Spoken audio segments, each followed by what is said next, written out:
And I would say that for leaders, for teachers, for those who build those relationships, it makes you a little bit vulnerable. And I questioned that through my leadership, like how vulnerable do you want to be, especially when you're in a superintendent role where you have to make some really tough decisions that aren't necessarily going to be popular. And I've always ended on, I would rather be vulnerable and have those relationships and maybe get hurt once in a while than to never put myself out there. Mm-hmm.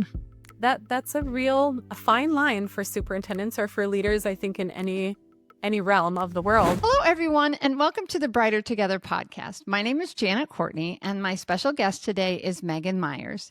Megan is the superintendent at Parker's Prairie Public Schools in Parker's Prairie, Minnesota. Say that 5 times, will you? Megan, we're so excited to have you here. Well, thank you for having me. This is exciting for me. Awesome. Well, tell everybody, Megan, a little bit about how, honestly, you're female superintendents, you're in a minority. So I'm sure you did some amazing things and have done some amazing things. So tell us how you got there.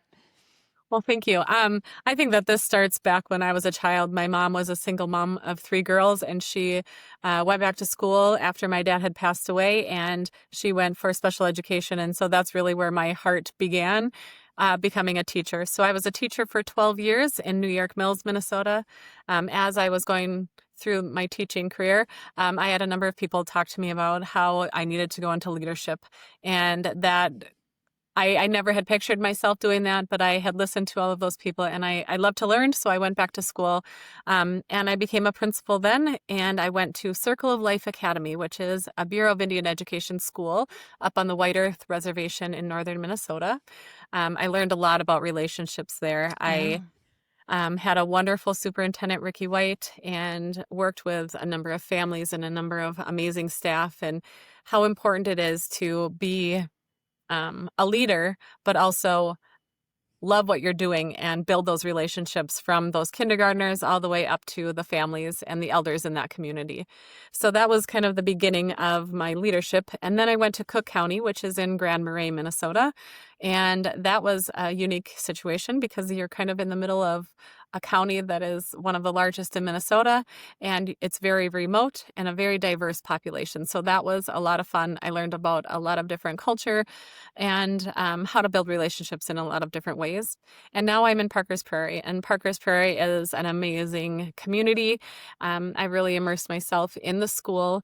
I had, when I first moved here, I had a 3rd grader, I had a junior in high school, and then I had one that I brought to college that fall. And now I have a 5th grader, one that just graduated from Parker's Prairie, and my daughter has since moved back and is now working in our childcare. So I realized how important it is to have that family atmosphere in a school and make sure that you are immersed and embedded in the school. So some of the things that have really brought relationships to the forefront in my world, again, is how to build those family-like relationships within a school. So whether you are a teacher of kindergarten or a teacher of senior economics, you have to have a relationship with those students for them to learn from you. So I try to model that as the leader and make sure that I build those relationships with the staff, whether it be in the kitchen, whether it be on my building and grounds crew, whether it be in the bus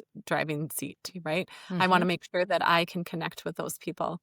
I also am a teacher at heart. I feel like I'm a teacher in a superintendent seat. And so I want to make sure that I am giving opportunities for my staff to also grow and understand the importance of that relationship. So some of the things that have happened in the last 2 years is my elementary principal had to have a medical leave both the last 2 years. So I had the opportunity to go into the elementary for 12 weeks and learn the culture there, learn the students, recognize the needs and the wants of the teachers and what they can do or what they need in order to do their job with excellence. I built those relationships. So one of the things that I really prided myself on when I was a teacher is knowing the kids' names by the end of the first day, right? And I have prided myself on that as I've gone into the principal role and now as a student or as a superintendent role, is knowing those students' names. It's a little bit harder the harder you or the farther you go up in Oh leadership. yeah. Oh yeah. There's more of them too. Right. And so I don't remember who it was, but there was a book that I had read that said every kid should be able to have their name announced on a microphone one time in their school career. Oh, And so when I nice. was a principal, that was my goal. And we worked through some assemblies, and in Cook County, it was called the Vikings Way or Viking Pride, where we recognized students of the month, students that had done some exceptional things. And bringing them up on stage and recognizing them for the greatness that they are, just as little human beings, but for something really specific, I felt built a relationship with me as a principal, not only with the student, but with their family and their teacher, knowing that everybody's recognized there. Very cool. That, yeah, one of the things, and I think I've said this before on our podcast, is you need to know your people. I have I think it was another superintendent or a principal. I think it might have been a superintendent. She stands out and in front, and welcomes all the teachers to school. And then when the buses come in, she welcomes all the kids to school and she knows all their names. And it's like, man, it's so important that you know people's names. And, and I'm kudos to you. This is an area I stink at. I really am horrible with it. It really is. And I don't know. I think as the older I get, there's a gene missing or a neuron or something, neural pathway that's broken in me or something. But Well, and I always say I'm better at learning students' names than remembering adult names sometimes, I think, because that's just so embedded in me in that hmm teacher. So, yeah, yeah. yeah, But making those knowing connections. them. Yeah, and being able to say, "Hey, good game," after a great football game hmm or a baseball game or a volleyball game, like all of those things, and attending those events and recognizing those kids if they did something phenomenal. Um, having kids that were in the districts that I was a teacher in or a principal in, lended itself for me to build relationships with other kids. Right. My son played on the baseball team, and um, one of my school board members' son was in his grade level. And so they participated in different events, not on the baseball team, but they did go to the post prom. And she had teased me during my superintendent evaluation. And she goes, "Yes, you're Superintendent Myers to me, but to my son, I think you'll always be Mama Myers." Because they recognize me as Benelli's mom and not just the superintendent. And Right. and that's heartwarming to me because then they know me as a person and not just as a position. Yeah, yeah. My kids, my youngest is actually today is his birthday. It's August 20th. So it won't be when this goes live, but today is August 20th, 2025. And he's 23, he's my youngest, and he was a wrestler. And so we always, again, that community, that sense of belonging. So we always did a party, and he was a 2020 grad. So that was, that whole COVID thing. But Mhm. I was always Courtney's mom. My last name is Courtney, but they all called him Courtney. So I was always Courtney's mom. So, Yeah. instead of being Mrs. Courtney, I was Courtney's mom. So I get that. But it's true. I mean, that's the role that you take with them. And that's the role that no matter what you do, you're always going to have those. And that's fantastic, that he had that special connection with you as well. Yes. So, And I would say that for leaders, for teachers, for those who build those relationships, makes you a little bit vulnerable. And mhm. I've questioned that through my leadership, like how vulnerable do you want to be, especially when you're in a superintendent role where you have to make some really tough decisions that aren't necessarily going to be popular. And I've always ended on I would rather be vulnerable and have those relationships and maybe get hurt once in a while than to never put myself out there. Mhm. So that's a fine line for superintendents or for leaders, I think, in any realm of the world. But when you're dealing with kids, they have parents that is their whole world. And Mhm. so if you are the one that has to make some of those tough decisions, that's what you're working with, right? You're dealing with Yeah. money and their children, and those are really two priorities for Right. families. And so knowing that, I think it is really important to keep those relationships strong. There was a presenter that said you got to put money in the bank, because when you have to make a withdrawal, you don't want to have an empty bank. Right. And Yeah. talking about relationships Yeah. again, so important. Well, and I think that if they know that you care when you make those hard decisions, when you have to make those hard decisions, they're not just, oh, she all she cares about is money. All that school ever cares about is whether or not they get it or money. How many times have we heard that? And that's part of the reason why Brighter Together exists, is because it's not just about the money, it's about human beings. It's about the amazing things. And I tell people too, it's not just one test score, which just seems to be the one thing that the society at large, through our media and whatever, are judging educational systems on, and it's just not. It's not okay. To me, it's not okay. So, Right. again, you Right. put your Well, money where your mouth is, exactly what we're doing here. It's like Lighthouse Therapy is sponsoring this because we care, because it matters, because we want to give people like you a platform, a voice where, this is not something that, it's not an easy lift sometimes. It's expensive to run a podcast, but it's worth it because it's the same thing. These relationships and the connections that we make through Lighthouse and through these conversations, and then sending it out, and where it goes beyond, there's relationships and there's connections that are being made that I'll never even see. But those are things that really matter. They really, really do. So I'd right. And say I think right with there. test scores, you can measure those. You can see the black and white answers. Mm-hmm. With relationships, there's not a way to measure those. Mm-hmm. One of my favorite stories that I tell is I was at a baseball game recently, and I ran into a student that was my student when he was in sixth grade. Now he's 24 years old, and they were having a conversation in the dugout. And this was an opposing team of my sons. And he said, well, I was her favorite student. And an argument started, and they were arguing about who was my favorite student. And I'm like, well, I'm glad, because all of them are my favorite students Right. in some way or another. I don't have one singular one. Right. And it made my heart just warm, because you can't measure that. No. And No, they you cannot. feel that they are your favorite. That is Mm-hmm. a feeling that you cannot replace. Yeah. Yeah. And for them, you absolutely were. And those are the things that we've talked about as well, where, it's hard work. We're working hard. You're working hard every single day, trying to make those connections and trying to do the things that you do. And sometimes we get to see the impact and sometimes we don't, but the impact is still there.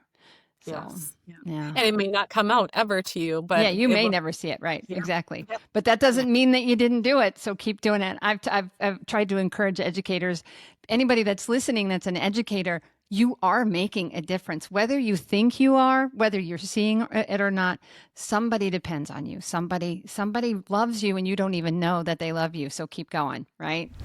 Are you struggling to keep speech therapy fully staffed or tired of high turnover? You're not alone. At Lighthouse Therapy, our speech language pathologists are seasoned professionals, and most of them have over 16 years of school based experience. They're not just qualified, they're consistent, relational, and results driven. We offer 3 flexible delivery models: virtual therapy, hybrid therapy, and in person therapy. It's speech therapy done right for you and your students. Learn more at lighthouse-therapy.com/brighter together. Yeah. And it can bring heartaches, Yeah. Yeah. it can hurt you in so many different ways, because Mm-hmm.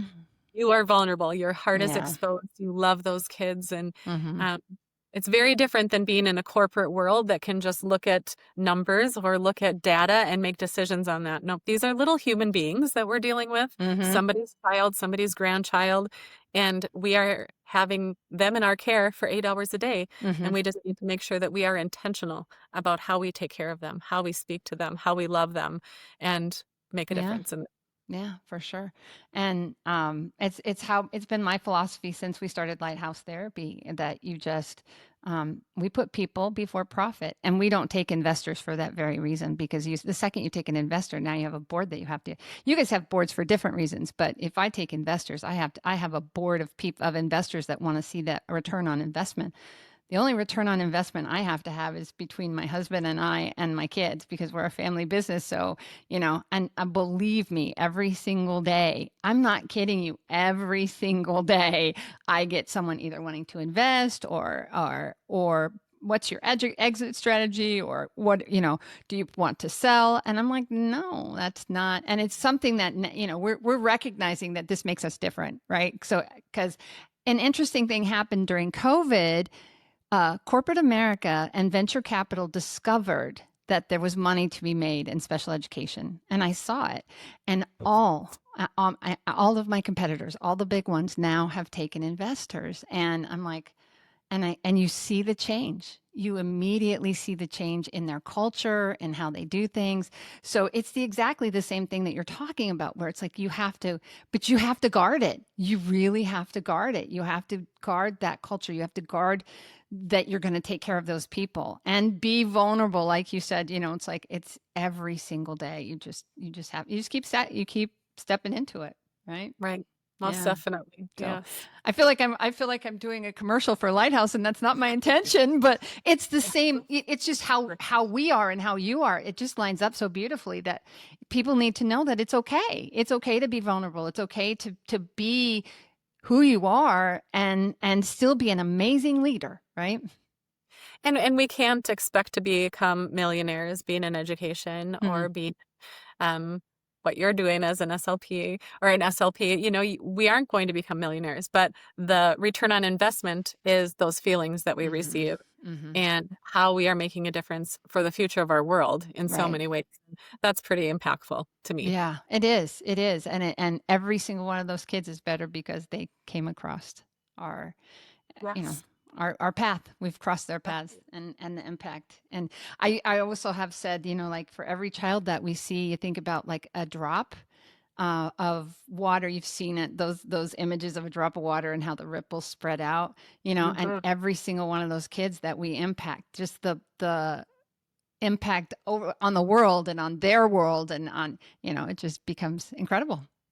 Right, right. And as a leader, I think that I can impact the teachers to Hmm. make those realizations if they don't have those. One of the trainings that I remember very clearly is how you have to give more compliments. So if I were to Hmm. say, oh, a redirect for a child or a redirect for a staff member, you have to then do 10.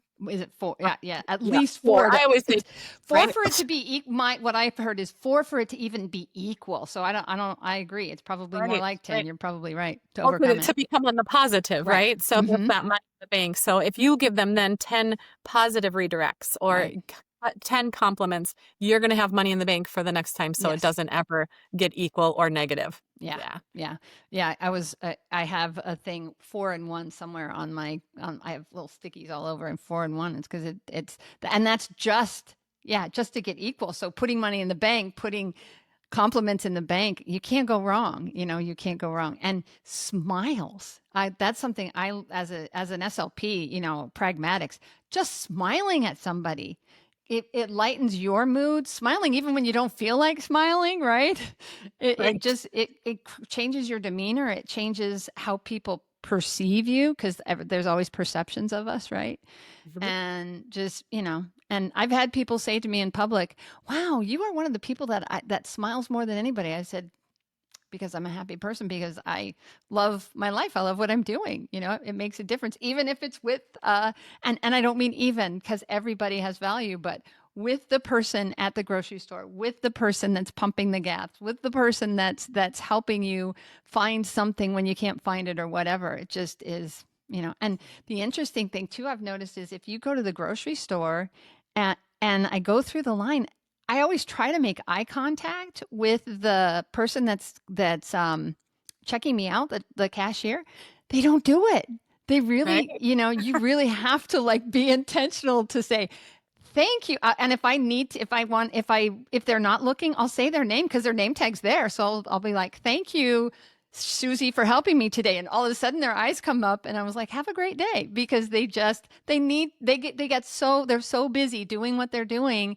And it can be a really thankless job. So Yeah. yeah. And one of the things is also when you walk into your office in the morning, if you just walk right into your office, sit down and get right to work, how is that building that positive culture? You have to say good morning. You have to ask Hmm. about the for you have to invest in the people around you because otherwise it does become mundane. We would be working in silos. We don't have those relationships that are adding the value to each person around you. I'm a social person anyways, but Hmm. saying those good things and checking in with people is so important. When you're walking down the hallway, making those eye contact, it does change the way people see you. Yeah. Is it a positive interaction? Is it a negative interaction? That 4-to-1 ratio, like you said, Yeah. be more like 10-to-1. Yeah. But It does. I agree with you. I think 10 to 1 is definitely a better. Yeah, for sure. Well, I have one other question I'm going to ask you because I ask almost everybody. And if you've watched my podcast at all or heard them, you know what I'm going to ask. But if you could, and we say, no, you can't say more money because mm, everybody needs more money. But if you could change one thing in your world, in your school, miraculously, it's just solved and you didn't have to worry about that problem ever again, what would it be? confidence. That is Mm, what I would want my students to have the confidence that they can go through the day and be successful, that they can be confident in their future. I want confidence for my staff to know that they are in the right place, doing the right thing, and loving what they do, right? And hmm. having that confidence and right place, right time. For my office staff, for everybody, just a little more confidence because I think as humans in the world that we are in, we end up questioning ourselves. Mm, And and I think we need to stop doing that and yeah. having the best heart and having confidence in everything that we do. Yeah. That confidence will definitely overcome what they're calling this imposter syndrome, right? It's Mm. like Yes. is keep doing it, keep doing it, keep having the confidence that you're where God put you there for a reason, right? He put you there for a reason. So, okay, well, where should people, Megan, go? Thank you for this conversation. It's been great. Thank you. Yeah. But where should they go if they want to learn a little bit more about you or Parker's Prairie Public Schools? Yeah, so I would just Google search Parker's Prairie, Minnesota Public Schools. We are Independent School District 547. There's a lot of information on there, and I am part of the staff, so you can go there. Other than that, I don't have a lot of social media presence out there. I just sent a son to Air Force basic training, and so I that's what it's all about right now is my kids and my Yeah. family. But that's where my social media presence is. Is But he down in that Texas? Is he in he Texas? is, He's in yeah, Shepherd? Not Shepherd's. No, it's the one outside Lackland. of San Antonio, right? Yep, Lackland. Lackland. Yeah, Lackland. Yeah. My Yeah. my my son, whose birthday it is today, he's in the Air National Guard and he's waiting for his orders to go to do basic as well. So yeah, very cool. That's Oh, about yes. Lackland's not that far from where we're in Corpus Christi, so a couple Oh, 3 hours yes. from here. So yeah, Yeah, my daughter nice. wants to go there when we go for his BMT graduation. She's like, "Well, it's not that far away on a map." I'm like, "Oh, honey, it is." Yeah. Yep. Yeah. But Oh, they have a lot of they have I think they're graduating, I don't know specifically, but I think it's like every week they're graduating a class. So yes, it's yeah, I know they're amazing. busy right now. It's they've had incredible change in the numbers of kids that are volunteering. So Yes. yeah. Yes. So congratulations for him. Yes. They're getting Yep. through Thank that. That's you. exciting. Exciting Good stuff. Yeah. Your patience. kids are your kids. They'll always be your kids. You just keep That's right. on and loving on them as well. So, well, Okay. it has been a pleasure. Thank you. Thank you, Megan, again for being on Brighter Together. Because we're brighter together, aren't we? I love that. Yes. All righty. Yep. Thanks. Thank you.